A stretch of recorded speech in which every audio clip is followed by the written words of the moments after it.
Things here in the front yard look pretty dismal. A lot of the dianthus are starting to come back after the trimmings they got, but as far as the kale I transplanted and the radishes I sowed, I'm not babying them. Something's been digging in them too, squirrels.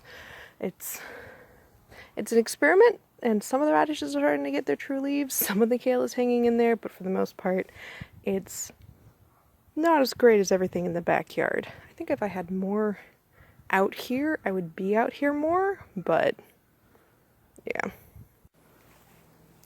So I've noticed a bit here in this part of this bed, and pardon the noise, here in this part of this bed, the front part of the beds are getting shaded by either the raspberry bush or whether the blackberry bush, and they're not germinating very well in the first foot or so of the bed.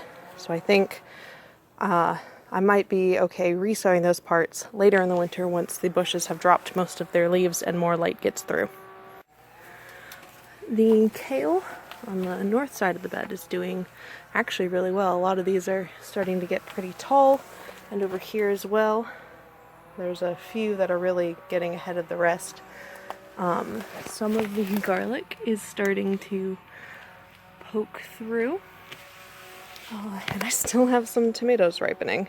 A lot of the lower hanging green fruit got stolen by something. I think a raccoon, because like the whole fruit is gone as opposed to just like nibbled on. But, you know, it probably wasn't going to ripen in time anyway. I'm trying not to be upset about it.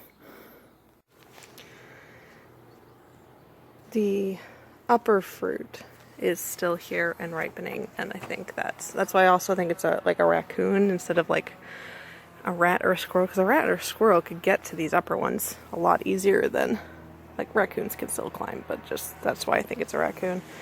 The peppers are still producing. I've gotten a few poblanos off of this. Not very big, but, you know, more than last year.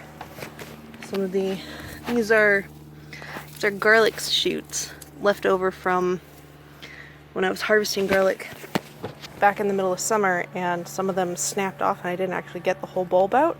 Now those bulbs are reshooting. Trimmed a lot around this bed and that bed, like the grass that was growing on the side and pulled grass that was on the inside, giving the rhubarb some more breathing room. I've been collecting the seeds from the garlic chives. None of this garlic is up quite yet. The lavender is starting to come back after its trim.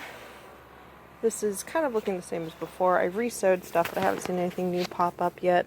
This kale is doing alright. It's not like giving up the fight, but it's definitely not doing as well as some of the stuff in the greenhouse. Some of these peppers are still producing. I should pick some of those. And let me see if I can find it. There we go. There's a sprout from, oh, here's another one, from the radishes that I have sown in and amongst the peppers here. I finally put more of the compost and soil amendment around the existing kale here. Can't really tell much of a change yet. It's only been like 3 days, but I think they're starting to look a little nicer. They're, man, these bugs on them. Gotta do something about that. So I've had this one last watermelon down there. I don't know when to pick, but then, like, look, there's another melon. Like, I was leaving these plants in there because they were still making flowers, and I thought, oh, you know, leave some flowers for the pollinators, but there's a whole new melon. I don't think it'll ripen in time before the frost hits, but that's cool. My meager harvest for today, although I actually managed to harvest some of these radishes the other day. Just like 4 of them, but they were big enough, and I put them in a soup with other stuff, so these are already starting to produce.